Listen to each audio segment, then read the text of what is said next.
Ladies and gentlemen, welcome to Blitzkrieg, our own strategic affairs show. Very recently, Imran Khan Niazi, Prime Minister of Pakistan, went to attend the Beijing Winter Olympics. What was that all about? Was there any substance, or was it purely optics? What did Imran Khan achieve out of this 4-day visit? There are many people within Pakistan who say that he could have gone there, met whoever he had to meet, attend the opening ceremony, and come back. He lingered on for 4 days. That, for a head of state, is just not done in today's time. He left Pakistan for 4 days and achieved nothing. And yet, there are other sections of people who say that Pakistan is diplomatically isolated, and it was important for Imran Khan to show up. He did not go to the United Nations. He's not been to Europe ever since he came to power. It was important to show up in Beijing, to show solidarity with China, and to say that Pakistan still matters in the scheme of things. I have two very important guests with me. I have Ambassador Ashok Sajanhar, and I have Ambassador Asif Durrani, who's going to be joining me from Pakistan very shortly. And as soon as he joins, I'll introduce him separately. Sir, a very warm welcome to our show. Thank you. Ambassador, my question to you is, what did Imran Khan gain by spending 4 days in Pakistan? Now, you have been a career diplomat. You know how the cookie crumbles in this case. My question to you, Ambassador, is he went for 4 days. He had a couple of online meetings in Beijing. He once met Xi Jinping.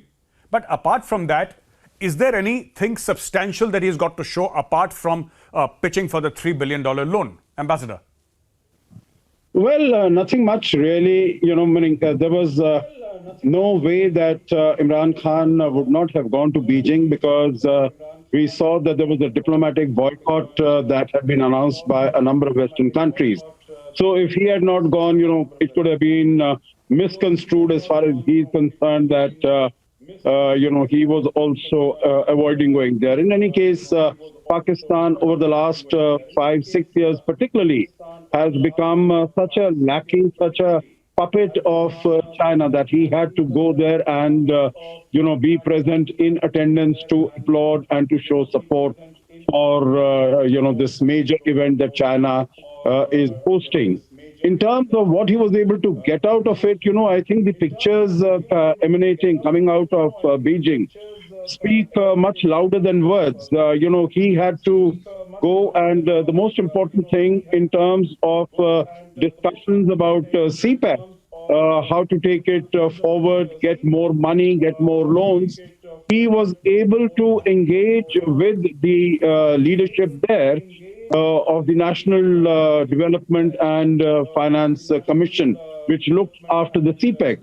He was able to contact them only online. He was not able to have a physical meeting with them. So I think the big question to be asked is that if he had to go and engage with them online through the web connection, then the same could have been done from Pakistan itself. There was no real need for him to go there. Then I think the images of him and the whole Pakistan delegation at the opening ceremony in a separate enclosure without the attendance of any Chinese person present there. Also, at the time that he was received, it was by a very junior functionary, by a very junior official of the Chinese administration. I think if, as a head of government, he had to go and he had to maintain his position and presence, like Mr. Putin did. He came on the 4th and he went back on the 4th. One day visit you make and you go back. They are lingering on for all these many days without any purpose. But I guess he had to be there to show support because Pakistan has become so totally dependent upon China. But I think it did no credit to either him in his position as the Prime Minister or to his country by showing up for such a long time for this sporting event. Got it. Absolutely. Thank you, Ambassador. Now, I'd like to introduce Ambassador Asif Durrani. Ambassador, very warm welcome to our show, sir. Thank you. My question to you, Ambassador, is,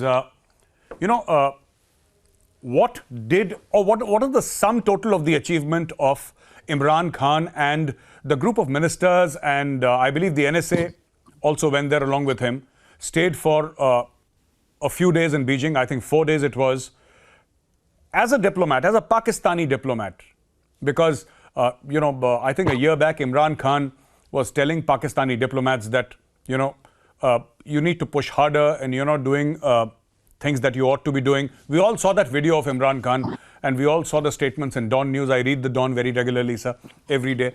And this is something that Imran Khan sort of said. Now, this time, it was he himself who was the chief diplomat of Pakistan.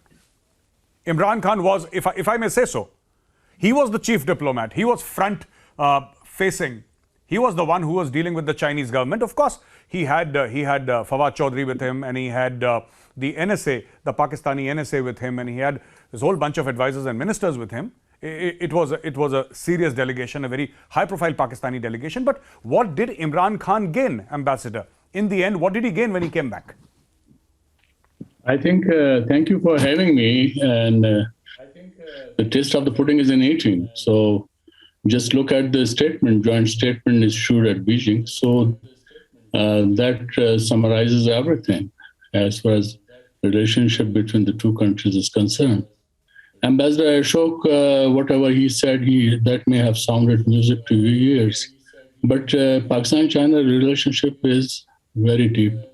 We are iron brothers, so you don't have to worry about that what went on, whether it was reception or what kind of reception. Of course, they are following strict COVID rules, which we all should follow. In fact, we should emulate China. Our people are careless. So absolutely, Ambassador Durrani. Please don't interrupt. Apologies for butting in, sir. Apologies for butting in, sir. Please don't interrupt me. You mentioned, Durrani Sahib, you mentioned iron brothers. Please I'm asking you only, sir. I'm not cutting you, sir. If you have invited me to listen I'm not going me, to the other guest. I'm asking you. Yes.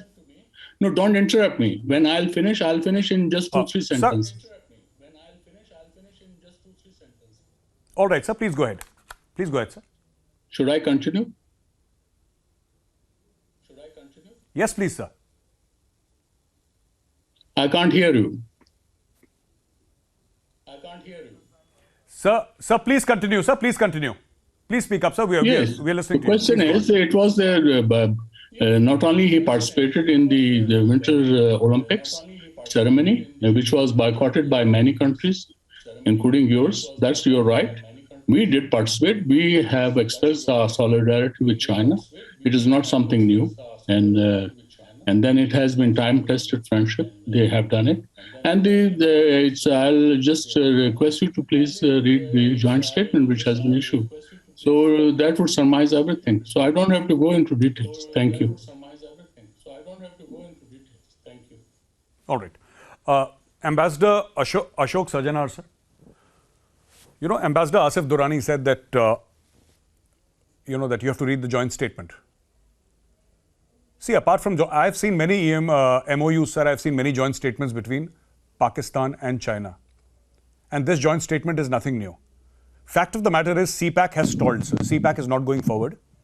And as far as what Ambassador Durrani says about iron brothers, one iron brother actually imposed a fine and asked for compensation from the other iron brother. And Pakistan paid some 11 or 15 million dollars for the engineers, Chinese engineers killed in the Dasu attack. Number two, this friendship is opaque. Ambassador Sajanar, this friendship, this brotherhood is opaque. Nobody knows what is the ROI of any project. Nobody knows what is the quantum of the loan. Nobody knows what are the interest rates. And both the countries agreed to keep it a secret. That's a separate case that Imran Khan leaked it out to the IMF later. So I'd like to ask you, sir, how much does this rhetoric hold water, sir? Let's forget about the joint statement. We will put in more money. We will give money. Pakistan will take money and money. I understand all of that, sir. Because that is one reason why Pakistan goes to any country. It's either money or Kashmir. But I'd like to ask you, does this rhetoric hold water, Ambassador Sajanar?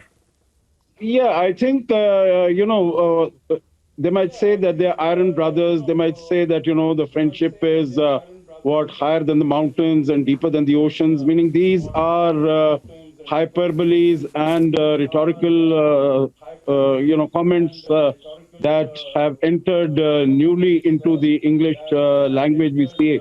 Meaning I have, wherever I have studied, but I never came across this expression of iron brothers, but let it be as it may. But, what you mentioned, Gaurav, I think that is very correct. Our friends from Pakistan tell us that the attack that took place on the engineers at the Dasu Dam, there was a demand of $39 million by the Chinese as reparations for that attack. So we see what are the problems that are taking place in Balochistan and, against whether it is against the Pakistan army or the security forces and what is the level of security. And that, of course, concerns and makes Chinese very anxious about the people. So it is, what I understand, it is, and from our friends in Pakistan, that progress on CPEC has completely stalled. We have also seen that, it is totally a transactional relationship because China looks at Pakistan as to what it can deliver. And that is what the Balochis in Balochistan are protesting against, demonstrating against, that although their land is so rich in natural and mineral resources, they are not the ones who are getting any benefits out of it. They are, even their access to different places has also been denied to them. And that is what they are fighting for their rights. So while all the benefits and advantages are being given to the Chinese, it's the Chinese workers, it's the Chinese engineers, whether here or in Pakistan occupied Kashmir, in Gilgit-Baltistan, the advantages are going only to the Chinese. There is no benefit that is accruing to the Pakistan people as such. And so in that sense, Pakistan is increasingly becoming a client state. And the only benefit that it gets from China is to get money from there so as to get pay off the loans that it owes to the other countries. Absolutely, but if you look at the economic situation in Pakistan, right, this is getting from bad to worse. Gaurav. Okay. Right, sir. Right, sir. Thank you. Ambassador Durrani, Ambassador, you see, sometime back, there were comments by the former, if I'm not mistaken, the former Federal Bank governor, who said that Pakistan is bankrupt. Bankrupt or not, so that is Pakistan's internal problem, not for me to comment, and neither will I speak about Balochistan because, again, that is Pakistan's internal issue. My question is something else, sir. My question to you, sir, is this. CPEC was touted as a game changer, and everybody from Zardari to Nawaz Sharif to Imran Khan have called it a game changer. Has the game really changed, sir? Do you think it has actually benefited the common Pakistani? Has it brought jobs? Has it reduced prices? It has. Has it and supercharged the Pakistan economy? CPEC is no doubt a game changer. It has, it will, and it will continue to. And then the specialized economic zones, which are coming up, of course, those economic zones take time. So the 3 will be ready in a matter of couple of years. And for 70,000 people have been trained for specialized industrialized zones. It's a win-win situation for all of us, right from Xinjiang down to Gawada. And let me correct Ambassador Ashok. Thank you very much. If he's carrying that brief, then I don't know what kind of analysis you guys would be doing about Pakistan-China relationship. Then I think I'm afraid that you guys only want to listen to your own voices. It's a relationship which is unprecedented and needs to be emulated by other countries.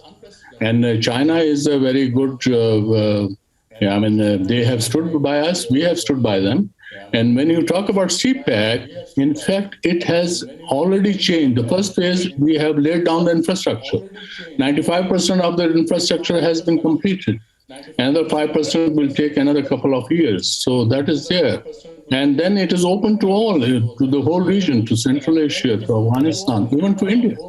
It is up to you to grab the opportunity. If you want to be part of the Central Asia or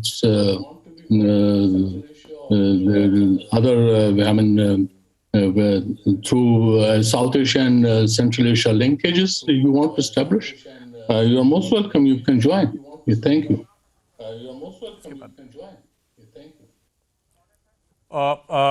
Thank you very much, Ambassador Durrani. We'll take a 2-minute break and we'll be right back. And then I'm going to throw the question to Ambassador Sajanhar and we'll take this very interesting debate forward. Welcome back, ladies and gentlemen. You all heard Ambassador Asif Durrani make his case, and I'll go to Ambassador Ashok Sajanhar. Ambassador Sajanhar, you heard Ambassador Durrani saying that, it's a matter of a couple of years, CPEC will be completed. And what he did not say, but I would like to complete from my side, that it is indeed a game changer and the game will change. He invited India to join in, sir. And he said the world should benefit from CPEC. Thank you very much for the kind invitation, sir. Perhaps you don't know. I would like to bring it to your kind notice, Ambassador Durrani, that India does twice the amount of annual trade with China than the entire value of CPEC, sir. And we have at least 25 companies in India, individual privately owned companies, whose net worth is more than entire CPEC, sir. But thank you very much. Very kind of you, sir. I'll go to Ambassador Sajanhar. Sir, you see, Iron Brothers, sweeter than honey, understood. And we hope it works out for Pakistan, because if things go wrong in Pakistan, there are ripple effects felt all over the subcontinent.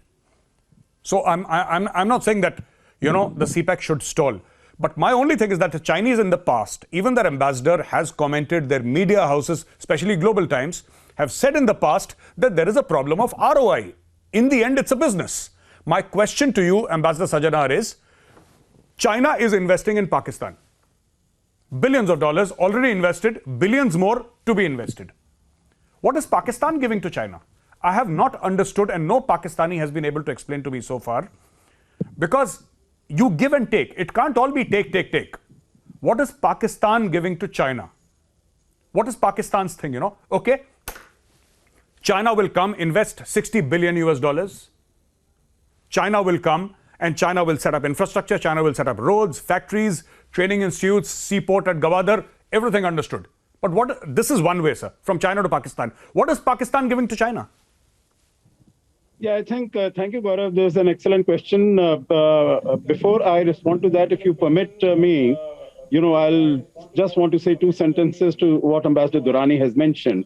Number one, as far as India's participation in CPEC is concerned, what you mentioned, this was totally turned down by the Indian leadership, even when the first BRI forum was held, because CPEC goes through the territory of Gilgit-Baltistan, which is Indian territory and which is illegally occupied by Pakistan. So there is a question of territorial integrity and sovereignty of the country. So that is, one of the most fundamental reasons why India is definitely not looking at participating in this. The other aspect is, Ambassador Durrani, we are looking at an east-west connectivity and not a north-south connectivity. North-south connectivity with China, we already have about 3,488 kilometers of land border with China. So, trading with China does not help us. We need east-west connectivity. What you've also mentioned is that Central Asian countries and other countries are also participating in CPEC. There is not a single country so far. I know that, when I used to be ambassador to Central Asia, my counterparts from Pakistan used to try and send shipments from there so that, to persuade the Central Asian countries. But so far, not a single Central Asian country has joined. I know that Uzbekistan is trying to construct a railway line from Termez through Kabul to Peshawar and all. How it will come out, I think it is anybody's guess because of the situation that has been created in Afghanistan by Pakistan. coming to your question, Gaurav, as to what does what does China get out of it? It is basically, I think, the CPEC is looked at by China not only purely as a commercial enterprise, which of course it is, but also as a geostrategic enterprise, because it allows China to gain access to Gwadar, to firmly keep Pakistan under its control, under its thumb, and use it to pressurize India whenever it would like to. So I think it serves very many useful purposes. And Absolutely. also, Ambassador Sajanar, yes, please go ahead. Ambassador Sajanar, my apologies, sir. I'll have to interrupt you. I'm absolutely running out of time, sir. I'm absolutely running out of time. The last word I'll give to Ambassador Asif Durrani, sir. 1 minute. I'm closing the show. Ambassador Durrani, my question to you is the same. China is giving billions of dollars setting up infrastructure in Pakistan. What is Pakistan giving to China, sir? 1 minute. We are standing by China, and it is a mutually benefiting transaction between the two countries. And both countries, in fact, it's $60 billion. It's not a loan; it's an investment. So it is an equal partnership as far as those are concerned. Loan part is only $4 billion. So you don't have to worry about it. We can what maintain are you giving our to China, sir? Sir, we are not worried, sir. We don't care. We're just asking you, Ambassador, what are you giving to China? No, we don't have to give. It's a partnership. Okay. So partnership right, is Thank you very much, sir. It's a business. Thank you. Thank you. Understood. Ladies and gentlemen, thank you very much, sir. I've run out of time. Thank you. Ladies and gentlemen, you heard Ambassador Durrani, you heard Ambassador Sajanar speaking. And in the end, what Ambassador Durrani said was that we are not giving anything to China. It's pretty much a one-way street. It's a partnership. I always thought that when you make an investment, there is an ROI. That is the essence of business. Before I joined the media, I was the CEO of a company, and that is what they taught me. There is a profit and loss statement. There is EBITDA. You talk about investment, you talk about return. But we have the Pakistani ambassador here, Asif Durrani Saab, saying that there is no return. Pakistan gives nothing to China. Thank you for joining me, ladies and gentlemen. I'll see you again next week. Till then, from my team in the studios and I, Jai Hind.